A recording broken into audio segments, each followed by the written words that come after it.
morning, good morning, good morning. Welcome, welcome, welcome. Thank you for your time. Welcome to Sunday, welcome to Sunday. Who's that crazy dude over there? What is he doing? Good morning, my love. How are you? Welcome to Sunday. I'm very well. I'm happy. I'm very looking forward. Like the whole week, I was looking forward to this very important session. I've had so many requests and reminders. People asking me to set reminders. I've sent it on my Facebook. I sent it on all the platforms. Like, please remind us. So here we are. Did you have a phenomenal week?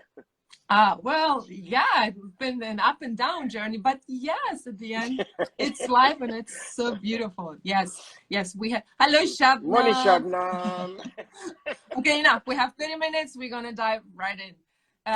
First of all, the quote that you gave us, and we wrote down on the paper and hanged everywhere in our apartment, which says, "You are doing the best you can as loving parents to your beautiful children." And every parent that was in our apartment and read this quote was like, "Oh my gosh, it's so beautiful. I must do it too."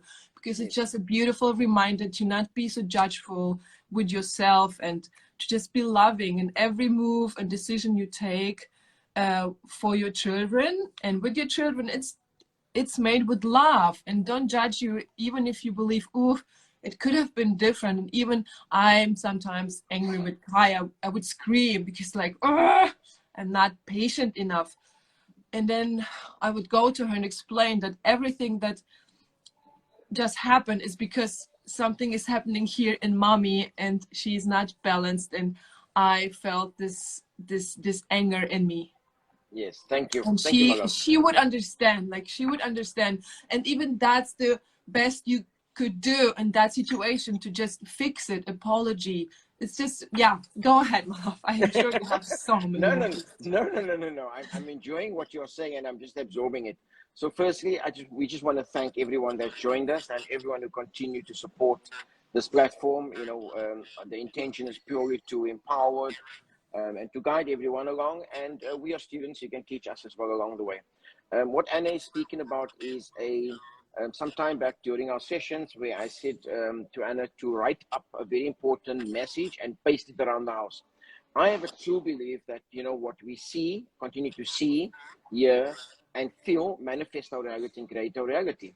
So Anna, what you did was you wrote up, we are doing the very best we can based on our understanding, knowledge of being a parent, because the topic came from, and where our discussion started, was that no one teaches parents on how to be parents. It's by default, even our parents and our grandparents, etc. We do live in a viral era right now where there's much more information available, and even that information, with respect, sometimes overlaps one another. So that particular message that you put out, what it did was, it didn't create an excuse for you to have discomfort. It created a support that when you're all going through discomfort, you're acknowledging that you are doing your best. And we spoke about the word try. In one of my sessions this morning, I said to my patient, I said, the word trying is not in my vocabulary at all. Do you remember that? Yes, I do. So hello, Andre. Hello, Andre. We can do this for 30 minutes, greeting everybody. So I just want to speak about the difference between mom and motherhood, dad and father, and the understanding of being a parent. Can you share with us at what stage did you finally see the light in being a parent? When before you entered, I said we're gonna explain the difference, because to me it's just two different worlds, and I wouldn't even say we talk about motherhood, but momhood, because today I'm a mom and not only a mother. And just to share my personal story real quick, I met Andre. I fell in love with him. He is still the partner of my life, and I felt that, oh my gosh, there's no better time. I was old enough. I was 30 years old at the time, so I had very many justification and reasons why I shouldn't become pregnant, you know. So I was like, now's the time. Let's have a baby. So Andre agreed. He was like, yeah, I'm open. It's not that I wanted today or yesterday, but I want to become a dad, or I'm ready for it. Neither was I. I was not ready for the right reason. That didn't feel right inside of me, that I was like, I'm feeling that's like having, like carrying this child is this is what I'm here for. There was so much going on, and people would say there's never the right time because you want to do that and you want to do career and some vacation. But I mean, on a higher level, that I didn't feel it in me to become a mom yet, though there were so many reasons why I shouldn't. That's why we said like, okay, let's do it. So it was like a mission. And becoming a mom, you know, there were certain facts, like we were not prepared. We didn't buy a baby bed. We didn't buy anything because we were like, oh, it's gonna work out anyway. So I feel we didn't own the situation becoming parents. And it took me also 1 year to understand what's going on. Can I just stop? Can Yes. I just interrupt you there for 1 second, my love? When you decided you're going to have that you want to start a family, Yes. was that based on a source, a society pressure in any way that you guys are ready to have a family, and when are you having a family? When are you starting your family? Yeah, you know, since I was a little child, factor? I wanted to become a mom since I was a little child, and it was the biggest fear to not become pregnant, like to not be able to have a baby. That was the worst scenario of my life. I never wanted to get married big, or I didn't have those fantasies, but become a mom. It was like, oh my gosh, I must become a mom one day. And it was so deep down in me since I'm a little child. And pressure from society, not that people would say, oh, you're together for 1 year, let's try a baby. No, not at all. Because you have also that scenario where people would be together for 5, 6, 7 years, and then they would say very realistically, like, yeah, we have to move on at some point. Like, should we have a baby or not? Like, do we break up, or are we having another kid so we have another vision as a pair? Yeah. And you know, also like this process of sourcing the trauma and realizing, I found that I also wanted to have a baby for my mom, so she has a meaning in her life that has like bigger and deeper issues, but in a way I wanted to do it for someone else, not for me. Okay. And I mean, today they have the closest relationship. It's like, oh my gosh, Kaya and my mom, dream team. But when we talked after my breakdown year, after shortly before Kaya's first birthday, you said like, words, can you carry the baby? Is the baby awake? Like naming your child, not like, Kaya, is Kaya awake? Kaya, how are you? This was one of the reasons why I was like, okay, I'm a mother and I'm taking care of my child as good as I can, but at the same time I don't have any connection to this beautiful human being. And also not having the trust in the process, but being super fearful and like helicopter mom, we would say in Germany, and always see the negative results, you know. Oh my gosh, this could happen, she could fall, oh, why is she coughing like this, why is she doing this? I was not myself anymore, and I just didn't enjoy myself anymore. Thank you. You see what had happened in that period, and this a lot of parents, newborn parents, go through this, is that there's a hype building up towards to the start of the pregnancy, because the pregnancy is normally divided into 3. You know, the first term, there's a massive excitement and enthusiasm because everybody's making a fuss about the baby that's about to arrive. And then the second term is sort of, you know, what are we going to be doing to set up the room, and is the boy, is the girl. And then the last semester, the last term, is the reality that it's like, oh my goodness, we're actually bringing a child into this world. It's normally in that last term that parents who are not emotionally, which are not spiritually connected, where they disconnect from the reality of having a baby. And this is why one of the first things that I recognize in our sessions is that you name Kaya, you'd say Kaya, baby. And the same thing came from Andre to an extent. So the moment we're able to recognize that, and I shared with you at one stage the difference between motherhood and mom. So for purpose of clarity, I just want to share this with our audience as well, is that in my informed opinion, a mother and a father is biological. Anyone can be a mother or father. It's not, it's the challenge is being a mom and being a dad, because then you accept ownership with love. And this is, and I believe Beautiful. this was, thank you. And I believe this was crucial for you, particular when you recognize the difference between the two, and you then took ownership of, because you had a choice, right? You could Yeah. continue being a mother, and you could Yeah. continue just being, you know, empowered by an ego and say, no, I don't need help. As most people do. They say, I don't need help, I don't need assistance. And they just keep pushing on, empowering on, and moving through it under the pretense that I'm okay, I'm fine, I'm fine, I'm fine. And in the process, who suffers? Baby suffers first. That trauma gets taken onto the parents, and then you get a split between the partners. 100%. But you said like people would not accept help, but some people don't realize that it's not normal, the fact that you don't have a connection to a child. And even a midwife I was talking to, she was like, that's so normal. And of course you need some time to adjust and like, yeah, to become a mom and to feel your baby. But if it takes a little bit longer than a year to understand what just happened, I feel it's good to get help, because to be a mother and not understanding and not having the connection, not understanding what this role is actually about, it comes also with so many side effects that are just terrifying. You know, like being miserable. You blame your partner for not doing right, although you see your own mistakes in him. Like today, I blame Andrew to be on the phone too much when he is with the kids. But this is what my biggest you should be less on your phone, and so many things more, like this guilt feeling. I wanted to talk to you about guilt, because I have so many mom friends who have this guilt. Either it's work or it's just time for themselves and to be away, and at a certain time they feel like, oh, I must go home, and just I don't want to, because it feels that I didn't have enough of me time. And yes, maybe we should talk about this guilt and just have your me time, because it's crucial to have it in order to give love to your children. Thank you. You see, the reality is not only, and that is habitual, by the way.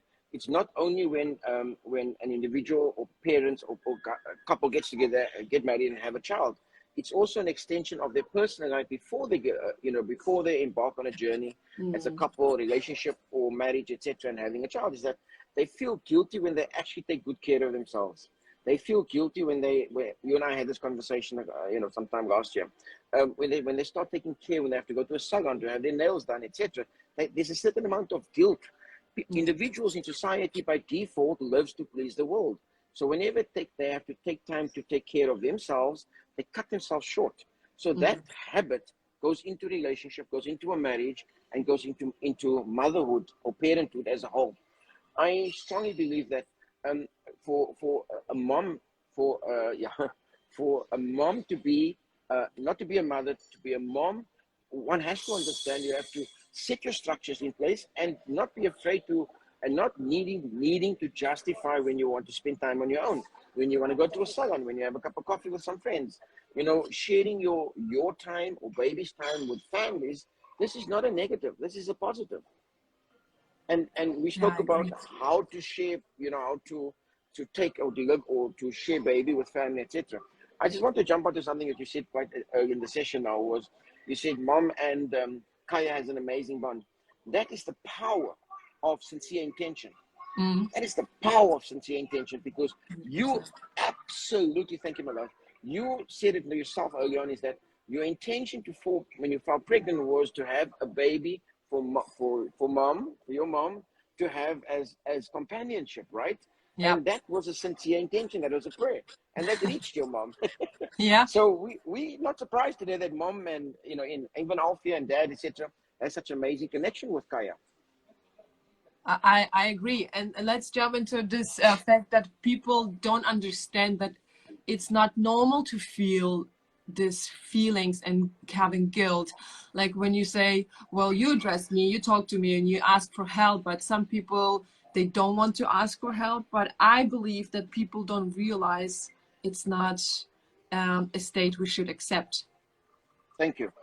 Asking for help is not weakness. Definitely not. Not asking for help when somebody requires it, that is weakness. You see, ego will always make us believe that we are in a better emotional state than what we are. As we said on numerous occasions before, ego's only job is to create the illusion of happiness. So when it comes to parenthood, you know, there's always this fight of ego versus soul between mom and dad, mother and father, is that both parties want to project to the other that I'm okay, I'm strong enough to do this. When should there be transparency, total transparency? And the mom says, you know, today I'm just not feeling 100% and strong enough. Please, will you stand in? And the dad says, with pleasure, my love, go take care of yourself. That is transparency. That is a very strong understanding that it's okay for us to share our transparency. Hello. It's okay for us to share our transparency, and it's okay for us to share when we require support from one another. You know, again, I'm sharing our personal journey. Andre was away for the first 6 months when Kaya was born. So I basically was alone, but not alone because my mom was there. So she had like another parent role with Kaya. Maybe also that is why they're so close. And when Andre quit with football, he was there the whole time. And that was for us the birth of our child, because that was when we just started to understand we are a couple and this is our child, we are parents now, we need because he was away like in Moscow for most of the time. He came for a weekend, and then for me it was a big adjustment, because I felt that when he was there I blamed him for not doing things. I was expecting things from him he didn't do. But at the same time, he was a newborn dad and he didn't understand, like he had to understand his role either, you know.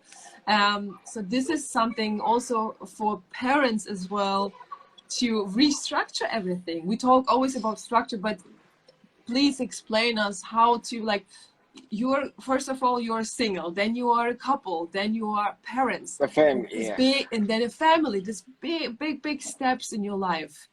Thank you, my love. Thank you so much, and thank you for being so transparent with you and Andre's journey. So, because it does set the platform for others to learn. And I'm just looking at the comments. Thank you so much to everybody that's positively commenting. You see, my love, very important is, again, it comes down to honesty and transparency. We go, as you say, you go from being single into a relationship where you have to share your time, going to a marriage where you have to share your whole entire journey, and then you start a family, and that's even cutting it up even finer. Nowhere is it written that the mom has to absorb all the time and all the pressures, and the mom has to do it. It's nowhere it's written. It's just a society belief, and there's no way. I'm not of the opinion that a mom must absorb every aspect of the child, the baby's upbringing, and the teething and the nappy changing. It's shared responsibility. So when we discussed with you and with Andre at various stages on structure, you know, we implement the structure where you have time with Kaya, for instance, talk about before Bodhi arrived, you have time with Kaya, go for a walk. Andre has time with Kaya, go for a walk. And it frees the other one to do a bit of training, exercise, meditation, yoga. We included into the structure part of, you know, ensuring that your energies are balanced, meditation. And we even went as far at one stage to join you guys at meditation at certain times of the day when we knew that Kaya was asleep. You know, when a child was, always remember this, and this is for every one of you out there who have children, is that when a child is in a spiritual environment, that child will lead you with love. When you're raising a child in a spiritual environment, and I say this to you and Andrea on a continued basis, Kaya is leading you with love. Kaya is showing you. And as you said earlier on, every time that you were blowing up, you spend time with Kaya and explain to her. That is the kind of relationship that I applaud, and I say, you know, it's going to hold so much value and merit for Kaya as she matures and grows into her years. 100%. Like when I still was a mother and I pretended so often to be happy and to smile when she was looking at me as a baby, like 3 to 6, 7 months. And I saw in her eyes, but maybe it was my, you know, my projection as well, that she didn't believe me I was smiling, because I was deep down super unhappy and depressed, and I still pretended to be, and she would be like, and still today sometimes she would still look at me and say like, Mom, what are you here trying to do? Yeah. So this is so right. When you listen to your kid, and I once went to the playground and my sister was with her and I did a little shoot. And she said to me, Mommy, I don't want you to shoot now. Please stop. And so I was Wow. like, what the heck? Like, she is talking directly to me. And a few weeks later, when I realized, what am I actually doing? I'm doing street style fashion shoots. For what? For whom? Like, what am I trying to do on my Instagram profile? I'm just being totally honest. Like, is this really me? No, it's so not me. This is me talking to you, inspiring other people, helping people. But of course, I love fashion, but this is not what my purpose in life is. And Kaya was talking to me, crying, I don't want you to take photos right now. Please come back. And listening to each other and just questioning the intention. This is so beautiful. One phenomenal. However, thank you so much for sharing it, my love. You had to be fully present to recognize this, right? Should you not have been in a should you not have been in a spiritual position, it would have been very difficult for you to recognize what Kaya is saying. Now, Yes. unfortunately, in most situations with parenthood, the parents are taking care of their own needs, and the child has to adjust to the parent, which is very outdated. This is centuries old, where you become dominant and you tell your child what to do and how to do it, etc. That trauma shows up later in life. Yeah. So all you have to do is look at the adults in society today, and not with criticism or judgment, one can see which children had a very challenging upbringing and come from in family environments where there was a lot of pressure put onto them in terms of, you do it my way or no way. Whereas you and Andrea are open to be led with love. 100%. I say that we were raised with so many traumas where it was not our parents' fault. They were just not aware, and they did not have these tools like Instagram and social media and internet, like reading and educating themselves. So they didn't know it differently. They did what their parents did with them and to them, which was normal. It's normal. This is normal. And then, today, I also believe sometimes we overthink because it's such a new stage for me. And Andrea and I, we are discussing, is this ego, is this soul? Sometimes just to feel and not to check up a list, just to feel what feels right. And of course, to know that this is an ego-driven decision, or this is soul-based decision.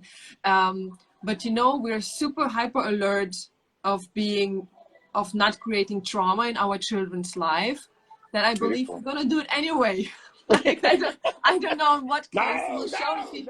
I know you have it. No. I don't Drinking too much matcha, it's gonna create the trauma in Kaya's life. I don't know. You and Andrea are doing an absolutely phenomenal job as parents, and I'm very thankful that you guys have allowed me to participate in your journey, and to be part of Kaya and Bodhi and your development process. And I say to you, you must never forget, my love, you and Andrea must never forget where you once were, and what we have sacrificed, what you have achieved, and where you're heading and where you are now. Yes. And you've made somebody see the sacrifices now of recent, that would empower your journey as a mom, and to make sure that you're more you're vibrating at a higher inner peace. And this is important.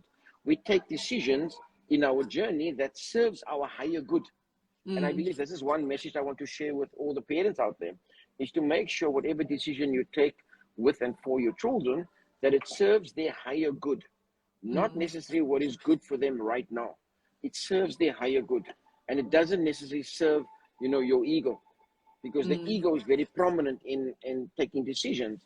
Even being actively, alert that we don't do anything that's going to give them a negative vibration, even that partially is egotistically driven, because it's looking to criticize and judge our journey. My love, oh my gosh, how is it that we only have 6 minutes left? I want to share another very short story. Being a mom and a woman with her own brand. I started this right when I had Kaya. I had my own book, and then my matcha, and then my app and everything. So I never actually gave myself the time to understand my role of being a mom. And this is when I blame myself to not understand like what I was hustling for, to only understand 3 years later, like, fuck, like why haven't I done it earlier? Of course, this is who I am today, and it made me even a better person and a better mom today. But understanding that I was running after a wrong reason, to just to push my ego, to say, oh, I have my own brand and my own matcha and my own books, but at the same time not I am like a passionate mom. I love being a mom. And you guys, your kids are 1 to 5, such a short time. This little age is the most important age for the kids, where it sets like their safety, and where they will learn so much. And in this time when you're not there, or you're busier and you're on your phone, or just struggling within yourself, it's just a pity. It's just a pity, because just set everything aside and be a mom, be just a mom, and enjoy it. And this is why I said to me, everything has their time, and each to their time. I don't know if it's correct, but right now I just want to be 100% mom, and Stay mom. Stay mom and spend time Beautiful. with my kids and be present, and not having duties and calls and everything. Thank you, my love. I just want to share this with the audience as well, is that it's very important to recognize the child between the age of 1 to 2, a girl, to about 14, don't know their identity. They take their identity from whatever environment they are exposed to, whether it's a loving environment or an abusive environment. And the boy between the age of 3 to 4 to the age of 12, they take their identity from the environment, again, from mom, dad, mother, mom, father, mother, etc. So you're taking an informed decision to rather spend the next few years and investing your time and your efforts, both you and Andre, into ensuring that the future of Kaya and Bodhi serves them with love and serves them with so much inner peace, is possibly the 100%. It's the best investment you guys could ever take in your entire lives, individually and collectively as a couple. I believe. And talking about the guilt feeling, what could you give us as an advice, like to not feel guilt? I mean, there are moms and dads out there who must work. We have the lucky situation that we both parents are at home, and we can choose and we can work from home. But on the other hand, there are so many parents out there who must go to work. Thank you. So thank you, my love. There's the only time there's guilt, there's a environment of guilt, is when we lack self-love, when we lack the capacity to understand what we are doing and the reasons we're doing it. When a parent, when they have no other option other than to work, because they have to, the income will support their family, they have to work with love, and they got to support that decision with love. Then the guilt, it removes the regret and removes the guilt. The only time we have guilt is when we're comparing again. So that particular parent will compare themselves to another parent that has more free time with their children, and go, oh, I wish I can be like this parent. I so much wish that I can be and do this for my child. And every parent, every family has a different structure, financially, emotionally, spiritually, from a loving perspective, etc., etc. When a parent has no other option and they have to work to support their family, do it with love.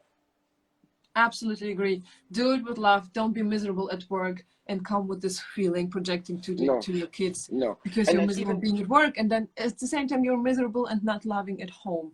Well, it's also time management, right? And we spoke about this before, is having to take a child, for example, to a preschool or kindergarten school, or the child has to go to mom or grandparents, and it's just dropping off and driving off. Why don't you wait there until you take your child inside? And, you're supporting the child with love. And, even when you have, and you said this before as well, it's when the child has to come home again, wherever the child has gone to, has to bring the child. So there's a lot of elements at play when we're speaking about the guilt, because also, where does guilt really come from? It comes from a regret that there's not enough love in that environment. So You're disappearing, my love. You're I'm disappearing. Ah. I'm here. I'm here. Can you see me? Yes, and I can hear I'm you. here. Go ahead. Okay, I think I just wanted to end up by saying, do whatever you do it with love, be sincere, and I assure you and every other parent out there that when we do whatever we do with love, is always going to give result of love. So thank you so much, Anna, 100%. and everyone else who's joined us. Thank you guys for joining and for sharing the love. See you next Sunday. Have a phenomenal week ahead and take good care. God bless. Yes. Bye. Bye bye. Ciao.